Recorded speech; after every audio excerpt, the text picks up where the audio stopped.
It's season 3 of Ballpark Beef, and the 2024 MLB season begins tomorrow. Boys, we got some other news to cover before we get started, though. We got some Ohtani betting scandal news to catch up on.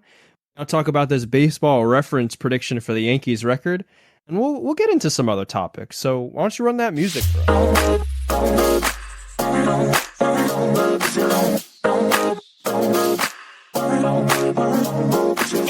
Yo, Ballpark B fans, what's up? Season 3, Episode 2. I hope you enjoyed the opener. And we're back. We're back for more. We're going to talk a little Ohtani, as Jimmy mentioned in the intro. We're going to talk about this crazy Yankees baseball reference projections. And then we'll talk some other stuff. We'll go into the new kickoff rules for the NFL, which I'm very much a fan of. And, we'll cover opening day, because opening day is tomorrow. Ladies and gentlemen, it is finally here. We've been waiting, and baseball's back, right? Like spring training's, like a little appetizer, right, Jimmy? Little appetizer. Well, a little appetizer, but they wet our whistle, if you will, by playing in Korea for a little. Yeah, That's fun. Yeah. 2 games of real baseball. 20 runs scored in the second game. That was kind of crazy. 26. Also, Right. 26. Thank you. See, that's why we signed you to that contract, right? Stat checker, conspiracy theorist, extraordinaire. Hey, man. Told. Just do what you're told. He's just here so he doesn't get fined. I'm just here That's for moral great. support. Hey, but going back to that Korea series, guess who predicted Yoshinobu Yamamoto's blow-up start? Me. Lasted 1 inning, gave up 5 runs. That's kind of crazy. Called that. I have a prediction. Go ahead. Stroman will have a better year than Yamamoto. What are we measuring? War. I'll take that bet. I mean, let's just hope he stays healthy at this point, because it seems like everybody on the Yankees is getting hurt. There's been like one guy who's gotten hurt. And Martin, No, DJ, no, and Garrett Cole. Well, what have you seen clearly?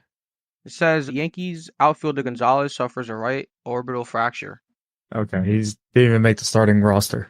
I'm just saying he's on the Yankees. Okay, so who else? Starter or not, it seems like they're all just getting hurt. Who's all? I mean, well, the people you named are like the biggest names on your team. DJ and Cole. I mean, Cole probably. DJ, meh. Who's playing third? Oswaldo Cabrera. Who's playing second? Gleyber Torres. Okay. I can name the whole lineup. You don't gotta. No, I'm not quizzing you. I'm just trying to picture, Well, trying to all right. visualize. I'm a very visual kind of guy. I'm trying to see what the infield looks Cabrera like, because is only apparently, playing. God, I was just gonna say, because apparently nobody thinks you guys are gonna win a lot of games. We could Well, skip yeah. right to that topic. let's get into it, because I have it pulled up on my phone here, because I saw this earlier, and we had to talk about this. I saved the tweet. Jimmy actually brought it up before I could even say anything. But essentially, get the chance. essentially, Baseball Reference put out a tweet. No, they didn't put. I'm sorry, not a tweet. They didn't put out a tweet. I'm sorry. They do projections every year for each division. So they project the AL East, and they have the Yankees roughly going, give or take, 72-90. Best case scenario for the Yankees this year is 82-80. They are projected to finish last in the AL East. Last. This is with 90% confidence. So they're 90% on this, that the Yankees are just going to shit the bed. So I don't even know what to say. This is fucking crazy. Excuse my language, but this is a rated R podcast. So if you're under, 18, I'm sorry. This is insane. The Yankees winning at best 82 games this year. Whoever was putting these calculations together or whatever is on some serious shit. They need to be fired. They need to be fired. Because if they're going to finish behind the Red Sox, I'm going to have a rough year. Not even behind the Red Sox, in last fucking place. I would love to see what the Cardinals and Mets projections are. I only have the Yankees. Well, on Baseball Reference, I don't have you, but they said the Cardinals were 84.5 and the Mets were 81.5. Well, no, we're going by Baseball Reference, because clearly Baseball Reference is whatever shit Walter White was cooking back in Breaking Bad. Blue meth. Yeah, because this is some shit right here. This is some serious shit. Can we have the stat checker look that up for us? Yeah, get on that. Baseball. Uh, Yes. Baseball Reference why- has the Mets at 70.2 wins. I Okay, mean the Cardinals. Huh? Sorry. Oh yeah. Makes sense. And let's see what the Mets are. New York. You guys can continue talking. Yeah, I mean, so Jimmy, like, Yeah. what the fuck's going on here? Well, I'll tell you what is actually going on, but what they're predicting is a non-Yankee way. They're predicting that you guys suck. That's what's happening, because the other side of the 90% confidence interval is 62 and 100. Imagine if the Yankees lost 100 games, what would happen in the Bronx? I think literally every bodega in the Bronx would burn down to the ground. Glass would be littered on the streets, and shit would just not be good. That's all I'm saying. I guess you didn't talk the anymore. Yeah, he just dipped. So we're just gonna continue on, because that's what this podcast is. We're just going with the flow. He's in, he's out, he's whatever, bro. But that being said, do we have a Mets prediction for the record? Yeah, the Mets are the only team that's not coming up, so my guess is it's not good. For that reason, it's not good. Yeah, I mean that makes sense. But so Baseball Reference, I think what they did is they essentially used last year's last 100 games. So if the Yankees like fell off a cliff, their last 100 games, like their record would have been shit. So they use that, and then they adjust for strength of schedule this year. And then I don't think they even consider any acquisitions. So they didn't even consider Juan Soto in their calculation. So to me, it feels like a flawed system to calculate a record, but I don't know. Yeah, Nick, I what do you mean, with think? Garrett Cole being out, there's no way that's like their only excuse of their prediction being that low. Like I have The no Garrett Cole clue. injury? And yes, with Garrett Cole like being out for the start of the year, there's no way that's like the only reason. Like I'm curious on what the other reason is that they're projected 72 wins. Because I think the Yankees are going to average Yeah, around but I don't even 6 wins a game. over 6 runs a game. Like 5 or 6 are going to average about that a game. And the lineup is stacked. Damn. Yeah, I mean, if I'm a pitcher, I don't want to pitch to either Judge or Soto. So, and that means Yeah, pitching but then to Rizzo. you also have to realize that Stanton and Rizzo are behind him, and Stanton looks pretty good in spring training now that he lost a lot of weight. He's their it factor. Yeah, he's another one that they hope can stay healthy. Because I mean, like I said, based off his spring training, it looks like this could be one of his good years. I mean, I think that weight is a huge difference. It just gets you to move a little bit better. So, I mean, he's still gonna hit tanks. He still hits the ball as hard as anyone. If it takes a home run or two away from him to raise his average 50 points, I would take that. Yeah, absolutely. And he's like another player where, say he's hot. It's not like, Judge and Soto are in front of him and they're like, oh, we could just pitch around these guys because we have Stanton coming up. Like, no, now you got Stanton up with 2 men on. So instead of it being a and then if you one-run happen to string, get now it's a 3-1 string. Yeah. And if you happen to get him out, then Rizzo's right there. But, to be honest with you, I don't even like the Yankees, and Jonathan's still not back. So I'm not talking about the Yankees anymore. All right, dude. Well, I can't find the Met projection, but I mean, based off Baseball Reference, I don't even think I could take a guess. They got the they're kind Yankees of at wild in these 71. They days. got the Cardinals at, I think it was like 81 or something. Like, I don't know. Maybe right in the middle. 70 wins. So they got the Yankees being 1 win more than the Cardinals. That's wild. Trying to see the projections for the Mets, though. Yeah, man. I mean, it's not coming up for me. I don't know what it is, but anyway, do you want to talk about the Ohtani thing now, or should we wait until Jonathan can somehow get back in here? Yeah, I mean, why don't we just pause real quick? Go to a short commercial break. All right. We'll be back. This would be a real good time to have like an ad read. All You right. back? I'm back. Holy, I don't know what happened there, but I kept trying to load in and it kept just dropping out. So sorry about that. That was weird. Well, we only took like a 2-puff smoke break, so you didn't miss much. Good. Okay. Now Jimmy, Dinette? I can't hear Jimmy at all. You lagged there, my man. Yeah. How am I doing now? You're good. I think you should just start your sentence over. Yeah, so I was just gonna say, like, we carried that. The dynamic was a little off. We need our third man, but Yeah. all's good. I don't even think you need to jump in there and edit. I think we're rolling. You Yeah, sure? so Just basically you're to sum it firing? up, the Cardinals projection is 70.2 wins, 2 games worse than the Yankees, and the Mets, we couldn't find one. But I mean, Baseball Reference must be smoking something, so it can't be much higher. Dude, that isn't it's just to say that. So the Cardinals were 70 and 96, 70 and 92. 92. Okay, so essentially they're projecting the Cardinals to win 2 less games than the Yankees. That is their 90% honest projection. Yes, their 90th percentile projection places them at 80 wins, but Baseball Reference projects them at 70. That is just insane. And the worst case scenario for the Cardinals is 60. That is crazy. So, I mean, whatever they're smoking, they might as well pass it this way. Yeah, like I said, that's some Walter White shit, and they need to get their shit together. Someone needs to be fired for that. Just like this will roll us into our next topic. Just like Otani's interpreter was fired, right, Jimmy? Yeah, man, we gotta talk about that. We kind of slammed. Oh, wait, remember when we I have planned? hold up. I have breaking news. Breaking news just in from Jeff Passan. Jordan Montgomery has signed a deal with the Arizona Diamondbacks. Huge move. Oh, what a disappointing Huge- signing. Huge move for the Diamondbacks.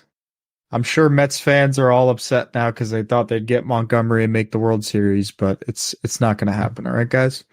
So let's move on to Ohtani. But yeah, Montgomery joins the Diamondbacks, who made the World Series last year, and now he just bolsters that staff. W Diamondbacks. W Diamondbacks. Huge get. Okay. Huge get. Que lo que money.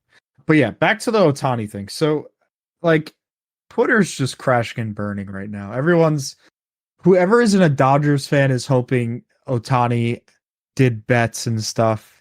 And then whoever is a Dodgers fan is, backing Ohtani. My thing about the whole thing is basically it doesn't make sense how this guy was essentially Ohtani's best friend. He was with him almost everywhere. He was with him at the freaking Super Bowl. Like he's just always with him and he's his known friend. And for $4.5 million to just go mysteriously missing out of his bank account just makes no sense to me. So, in my opinion, it's just my opinion, Ohtani has to have some knowledge of this prior to finding out. That's my opinion. I would like to hear what you guys think. I think the sports betting excuse is like just basically an excuse. Like I think that was like the first thing that they could think of to, try and pin it on Ohtani. I mean, if he gave him money, then that's fine. But I personally think that the guy stole money from Ohtani, and he's like, "Oh, I got caught now. Let me try and pin this on him now." It's interesting. I disagree with both Jimmy's of you. cutting out. Oh my god. Can you hear me now? Yeah. See if Yes, this it's okay, works. brother. Just talk. All right, great. So this is what I was thinking. When this shit happened, Otani's initial reaction was I gave him the money. I wired him the money to help him out. But now they're saying that he stole it. So they have to show without a reasonable doubt that there's evidence that this guy has access to his funds, to his accounts, to his, bank to be able to wire stuff. And I don't know if they're going to be able to do that. I don't think there's going to be the evidence there. It doesn't make sense because Ohtani said that he gave him the money and then he turned around and said that he stole it. I don't think that makes sense. Something's not adding up in the story. A little fishy, and there's been a lot of silence about it since the news came out because they're trying to like destroy all the evidence or whatever. I don't know. I'm wearing my tin hat on this one. I think this will be one of Nick's conspiracy theories down the line somewhere. But it's just there's something missing here, Like you said, Jimmy, there's something's in this story missing. Like something's not adding up to me. Like $4.5 million just doesn't like disappear, Like I don't know. That's my thoughts. What's crazy is I heard that Ohtani gave him that much money to get him out of debt. I mean, like realistically, how are you in $4.5 million of debt? Yeah. I don't know. Well, you're wagering millions of dollars on sports. That's Yeah. how. Well, You win some, you lose some, but you're wagering, $10 million a year and you could be down in the hole that much. the guy just has a bad gambling addiction. I'm really not All buying right. the gambling addiction. Well, you think that Ipe is definitely like a thief? I But mean, wouldn't Otani just like see this coming? I couldn't imagine it's his best, they're well known it's known that they're very good friends. So for something to just happen like this out of the blue and Otani have zero idea, zero clue, it just doesn't make sense. It doesn't add didn't it up. all start when the Dodgers were playing in South Korea? Yeah, well, that's when the allegations came out. Yeah. I Of don't an know. I out. mean, could his interpreter have been gambling and he's 4.5 million in debt? Yes, but I don't think Otani was the one gambling. And that's No, No, that's not where what I'm saying. isn't no. that what they're saying Otani used it as gambling. No, that's just some people trying to throw Otani down. And I Yeah. don't think that's the I think that he knows about his gambling addiction. And I think Ipe is being the fall guy and taking all the blame because, Otani bailed him out, but he's not allowed to do that. Yeah. Also, like in my opinion, they're best friends, so I think that Otani would do anything for him. And like Yeah. 4.5 million is kind of light for Otani. Fair. Fair. That is kind of You know what I mean? yeah, it's true. But I don't know. We'll obviously learn more and more stuff will come out, right? So we'll find out more stuff. But for now, Ipe, let's get better, man, honestly. Gambling addictions aren't good. They're really bad. That's all you can hope for. Otani, hopefully your name's not in this any further and you didn't do anything stupid. I don't think he did. But I mean, good for you for being there for your friend, but he kind of fucked himself essentially. So Yeah, but also like if Otani did or like send him the money, kudos to him for taking all of the blame and like switching up his story and like taking on all the heat and possibly going to jail and all that stuff for the thievery. yeah, That's crazy to go to jail for him. no, for sure. You're 100%. It's to go to jail for Otani is, I'm sure he'll be good once he gets out. No, Yeah. Yeah, no, I think Otani will always take care of him. I just think that there's more to the story and I think that the media their perception of the story is not the truth. no, There's more to the story, and I doubt we're gonna hear the whole story. no. We'll Oh never yeah. hear the whole They're gonna story. try and cover it up to make Otani look fine. Well, the thing is, he's like the face of Major League Baseball. Imagine the face of Major League Baseball, like ending up like Pete Rose. Like they'll just Oh, never let that happen. Never. bro, he's the face of global baseball. He Yes. transcends just the United States. Fair. You're right. That's what I'm saying. Like So, they can't let that happen. yeah. This is huge. Yeah. Developing news and we have to see what happens. Yeah. Also, For just sure. one quick thing I did want to say on the show. Thoughts and prayers out to the folks in Baltimore. That cargo ship hitting that bridge and that bridge falling down. You know, kudos to all the first responders and the people looking for survivors, and thoughts and prayers with them in Baltimore. Yeah, for sure. Scary, scary stuff, man. Something you think would never happen in your lifetime. And, just kudos to all the first responders, prayers to all the families who were involved. And, that's as much as we can say. But terrible. It's just terrible, man. Yeah, prayers up, man. But on a lighter note, let's talk about this new kickoff rule. Did you guys see about that? Saw a video earlier today. Yeah, so essentially, there's going to be no more boring kickoffs. It's going to be, I don't know if any listeners or any of you guys have watched any of the XFL or the USFL. So basically how it works is they line up I'm trying to remember where they I line think up. it's the 40. Yeah, they'll line up on the other team's 40-yard line, and then the receiving team will line up on the 35 of their own 35, and the team kicking will line up on the 40, so 5 yards apart, and then the kicker lines up at the 35-yard line. So it's like it's going to be more strategic. Like you're going to be able to have your speedy guys back there, and we're going to see a shit ton more kickoff returns.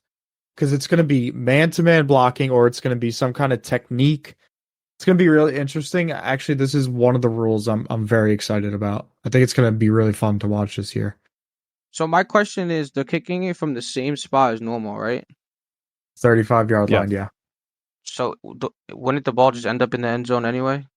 I mean, if it does, yeah. If the kick goes into the end zone for a touchback, it'll go out to the 30-yard line. Compared to them receiving it at like the 5 and then trying to run to the 30. Yeah. But I mean, yeah, exactly. regular touchback was always 25, so now it's 30. It's I think it's going to be good for the game. No, yeah, I'm just trying to see if so basically with them moving up the touchback, it's kind of smarter to not kick it in the end zone and let them return it. Yeah. Yeah. But I mean, I feel like the return is going to be a lot more dangerous now, because you're not like, the kicking team's not darting down full of momentum. It's basically like one-on-one blocking. Like, if you look up a video when you get a chance, you can see it. It's going to be fun. Like, I can't wait to see, like, if they put a Tyreek Hill or Devon Achane back there. Dolphins might have like 10 kick returns this year. No cap. Damn, that's crazy. So this says 80% of the drives last season started at the 25-yard line. Yeah, because everything was just kicked into the freaking end zone. So boring. I Yeah, wonder it what was the really percentage would boring. be of touchbacks this year. Is it like fully in effect, or are they just like testing it? No, I'm pretty sure it was passed, right?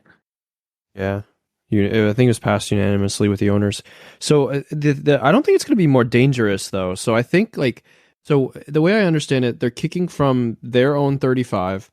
The two lines are lined up, spread across the field of what is it? I don't know, 10 players on each side. Yeah, lined up on their 35 and 30. And then the returner is around the 5. So there's not going to be so much momentum. You have to kind of beat the defender to even get to the returner. There's no gunners, there's no full speed tackling, nothing. Yeah, no, I didn't say any more injuries. I think it's going to be like a straight up blocking match, you know? It's going to be a chess match. I sent the video in our little chat if you guys wanted to check it out. Yeah, I saw that. But yeah, dude, I'm excited for it. I think it's going to be really fun. By the way, MLB fans, Jordan Montgomery got a 1-year, $25 million deal. Scott Boras, you are failing your clients.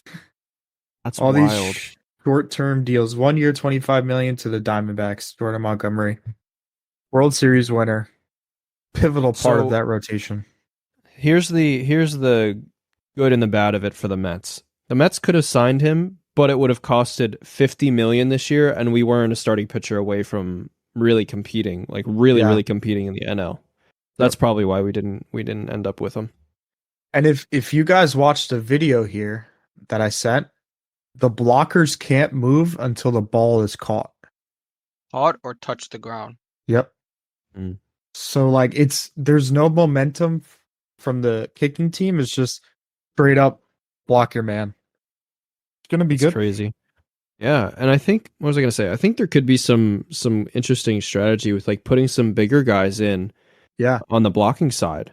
You know, sure. Using some of your backup linemen to fend off some serious rushers to get past them, right? I don't know. I think this is going to be an interesting little special teams chess match.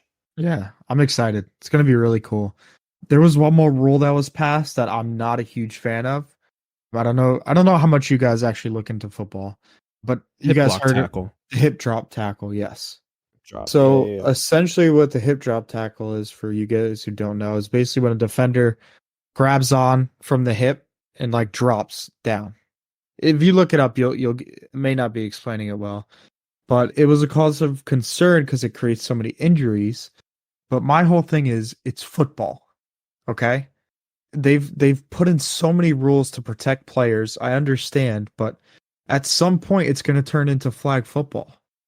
How is a defender going at someone full speed just going to stop, who's been tackling their whole life, going to stop and be like, oh, I can't do this.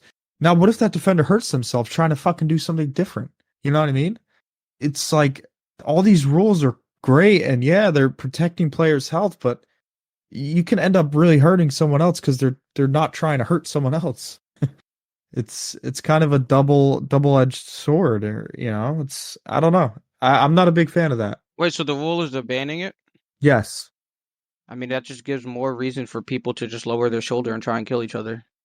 Well, I mean, hip drop tackle, you're not really lowering your shoulder. No, I'm saying with them banning it, like no well, other way to tackle than full speed at someone and try and lay them out.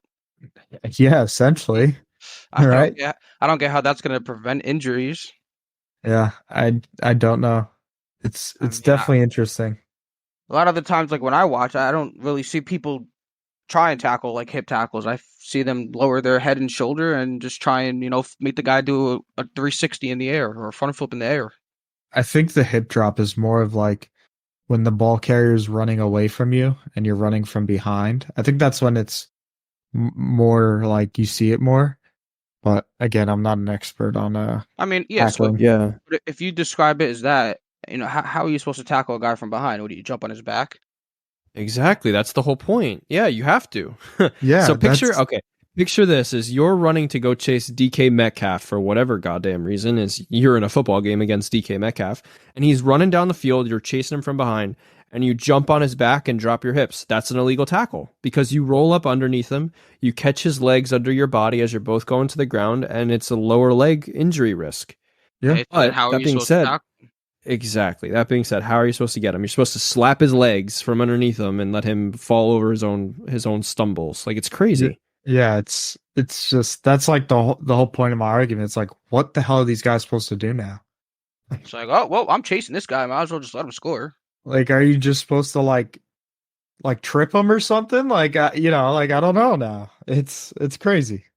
NFL is getting soft, but we Along with forgot. every other sport. Yeah, that's true. That's why I don't watch basketball anymore. I'm sorry, I didn't mention anything about basketball. Well, basketball is just like terrible now, unless it's the playoffs. But we forgot to talk about our prospects, guys. Yeah, let's do it. Let's do our prospect corner and then let's say one prediction for each of our teams going into the 2024 season because it's opening day. We got to at least acknowledge that. Yeah, we should also do our lock of the week. Lock of opening day. Lock of opening day?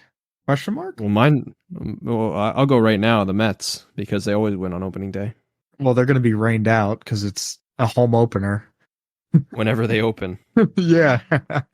Okay, I'll start off. Actually, no, Nick, you start off because, yeah, just go. Okay, so we're picking two prospects not in our team's top 5.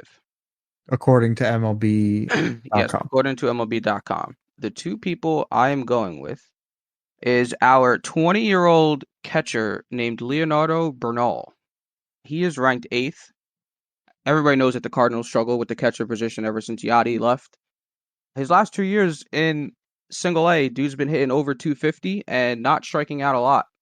So to me, he looks like he could be a guy that could be a little more effective on the bat. And I mean, as a Cardinal, usually the catchers are pretty good, so he'll learn how to do that. I don't know much about him in the field, but he looks like a solid bat for a catcher, which, in today's game, that's kind of hard to find.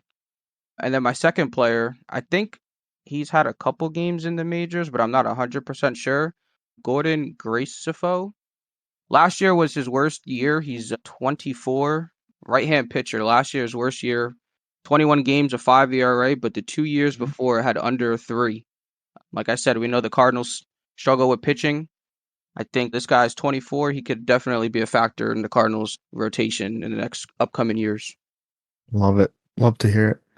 All right, let's hear about this top farm system in the Queens that all the Mets fans on Twitter are horny about. Yeah, me included, man. I will go and give 2 honorable mentions before I get into my 2 picks because I feel like I've talked about these 2 prospects over and over and over again, but I do want to shout out 2 new ones. First one, honorable mention, Christian Scott. I think he's going to get called up to the majors and get a taste of the show this year. Very excited for that. And I'm big on Ryan Clifford, first base lefty, 20 years old. I think he's going to have a pretty good career as well. So looking forward to their debuts. But 2 prospects that I really like in the Mets system, and I've been saying it for a while. 2 right-handed pitchers. The first, Blade Tidwell, 22 years old. He had a 3.45 ERA across 125 minor league innings. I think he's going to get a little taste of the show. He's definitely going to start in either AA or AAA, and I expect him to work his way up the Mets farm system. And then the second prospect I'm really excited for is Mike Vasel as well. He's a 24-year-old right-handed pitcher. He has a 4.14 ERA across 202 minor league innings. So he most definitely will start in AAA, and he'll get his call too. So I'm excited for the Mets young core. I think the young core in the majors is solid, and I think it's growing. So Queens Farm system is looking bright. Also, wait, shout out to the Mets pitching lab. I think that's really working wonders for some of these young kids. All right, so since Jimmy did honorable mentions, I'm just going to shout out Spencer Jones. He's a stud, okay? He is a left-handed hitting judge with more athleticism. So just picture that, okay? I'm also going to shout out Roderick Arias, who's a switch-hitting shortstop. He was hurt last year, but I expect big things this year, and I'm excited to see a lot about him. Now, my two guys out of the top 5 is a shortstop we drafted this year, 6'3". He's 18 years old. He had a few taters in spring training. He's going to be a household name soon. His name is George Lombard Jr. Okay, this guy's 18 years old. We drafted him in the first round last year. He's probably going to be our future third baseman. And yeah, just look out for him. He's electric, man. He's going to be really good. And my second player is a 19-year-old left-handed pitcher. He is 6'7". 6'7", okay? Think about that. And he's a breakout contender this year. He only pitched in rookie ball as of right now. He'll be in single A. And yeah. Where's he breaking out of? According to Jonathan, that guy's going to be so good because he's 6'7". 6'7", lefty. Breakout. Where's he breaking out of? He's going to have a breakout year. He's been in freaking rookie ball. Like, he's not a well-known prospect. Okay. But yeah, 6'7". The Yankees farm system is deep, man. It's deeper than most people think. It's definitely better than the Mets system. I'm sorry. The Mets, Stop it. The Mets system is so overrated. I mean, their top prospect is a 5'6" middle infielder who hits for average. That's their top prospect, ladies and gentlemen. Jet Williams. He's 5'6". Jet the Met? Okay. Beat the brakes off of you, though. Their other guy is only ranked high because he's Acuna's brother. I mean, his stats aren't even that good. I mean, yeah, he hit 315 and then 243 last year, so 294. You sound dumb. But I mean, the Mets are just getting blah, blah. You know what I mean? Like it's crazy. It's crazy. But the Yankees I don't. Can you explain? I don't know what you mean. Mean by what? Blah, blah. I'm not going to go into detail on that. We're not fully rated R yet. We're more of like PG-16. PG-16. Well, MLB.com has the Yankees at 11 and the Mets at 13. Oh, well, that's cap. On Bleacher Report, the Mets were like 4th, and I was like scratching my head. So at least MLB.com knows what they're talking about. Anyways, my prediction for this year, Juan Soto wins MVP. Go ahead. And he walks. Opening day. No, we're doing a prediction for our team this year. Juan Soto's winning MVP. My prediction is that the Grandpa finishes top 5 in MVP. Ooh. Grandpa Goldschmidt? Yeah. Wow, okay. That's a decent one. I have 2. Oh, of course. This guy always got to outdo us in everything, bro. Of course. I have 2, and I have to say 2 because I need to cap. I'm going to add an extra one, too. I'll add an extra one, too. All right, so I'll do 1 for now, and then we can go all back around. So why don't we just do 3 things? I could go all night. All right, sure. Number 1, Pete Alonso leads the National League in home runs. My God, he's got to beat like 2 fucking people. Number 2, Francisco Alvarez places top 10 in MVP voting. Brother, stop it. Stop. Nope. I am so bullish. Hold on. Jimmy has the cap. Jimmy has the cap half on. Let's have him put it on fully. Let's hear number 3. Oh, I didn't have a third one. Wait, go back around and come back to me. Okay, my number 2 is Yankees make the World Series. Bet 72 wins. Right. 71.5. Get it right. I'll take the over. Yeah, so would everyone else. My second one is the Cardinals starting rotation is gonna have under a 4 ERA. Oh my God. Bet good. Bet good. Bet good. I'll put 24 for 4s on that. I might put my bank account on that. It's like 16 4 for 4s, but that's all right. I had to put my cap half on with Jimmy. Wow. I can't compete with that cap.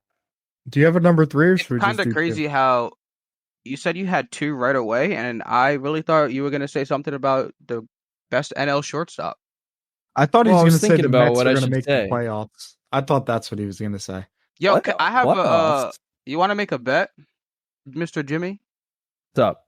Wait, hold on. Let me just look this up real quick before I say anything stupid. Yeah, tell us your number 3 right. while he's looking that up. Yeah, in the meantime, I'm going to say Francisco Lindor has a 35-35 season. 35-35. 4 for 4. 5 4 for 4s.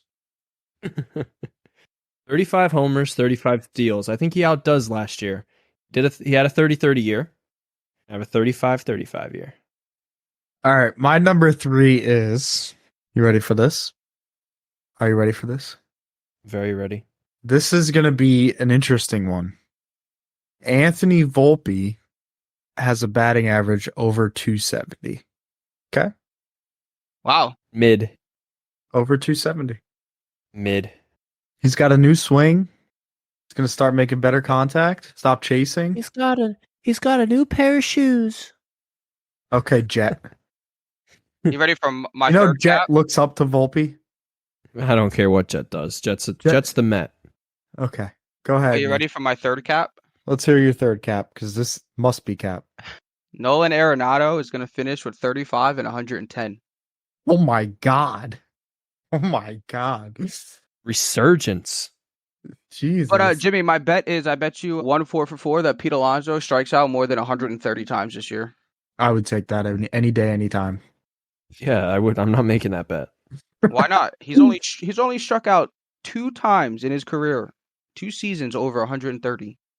Which years? Last year and his first year. His first year, he was trying to hit nukes all year. Last And year he had last year- 151.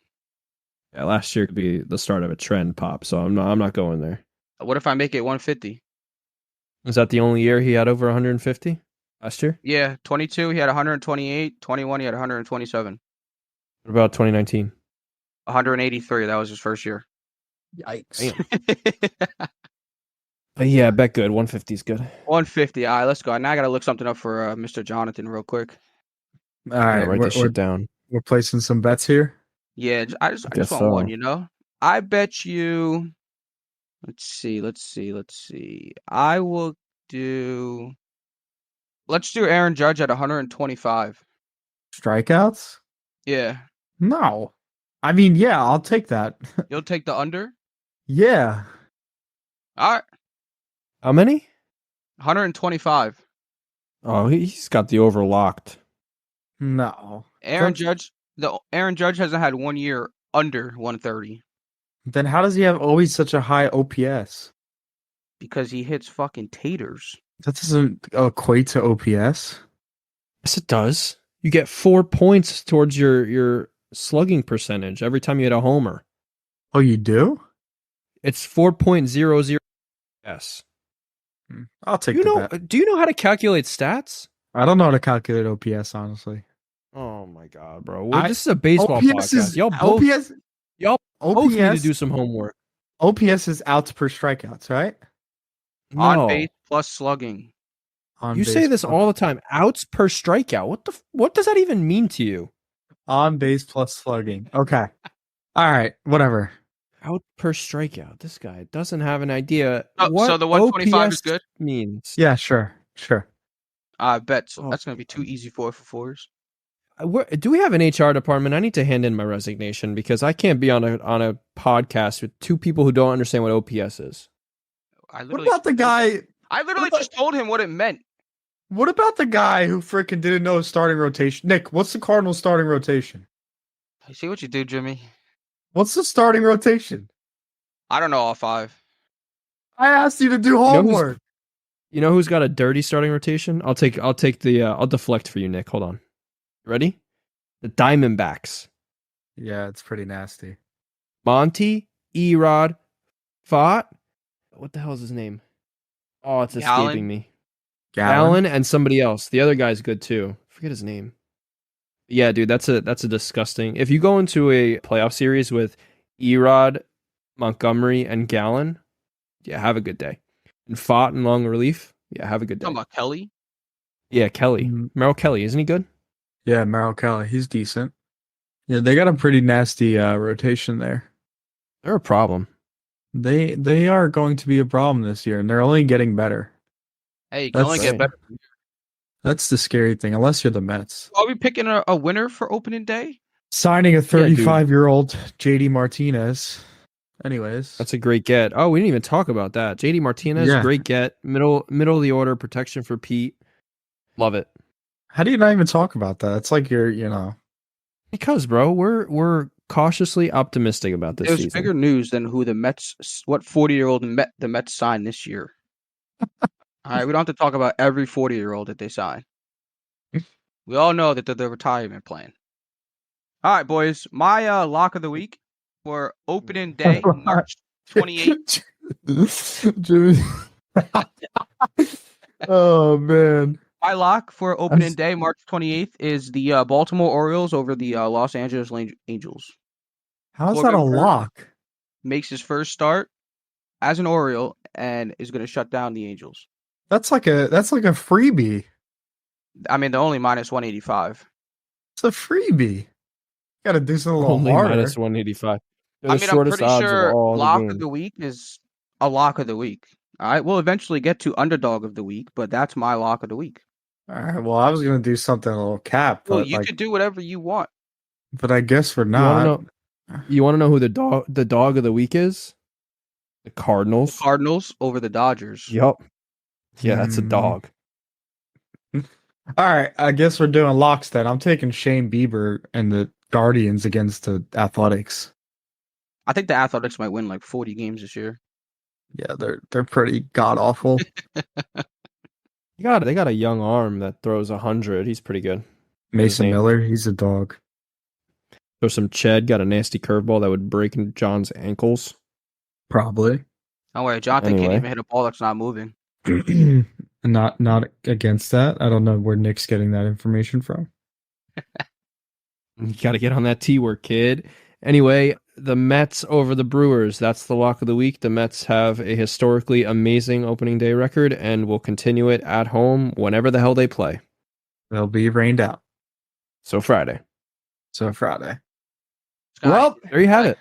guys, Cannot just not pick the Mets. listen. We've all been waiting for this moment. Opening day is finally upon us. Make sure you put in you're taking off for work days. If you can, if you have that luxury. I know I'll be at work. Jimmy will be at work. Jimmy may be working from home. Who knows? He'll be lucky. He'll get to take in all the action at home. Nick will be working, But I'll be watching on my phone. and he's lucky he gets to do that. I will just be able to check ESPN occasionally.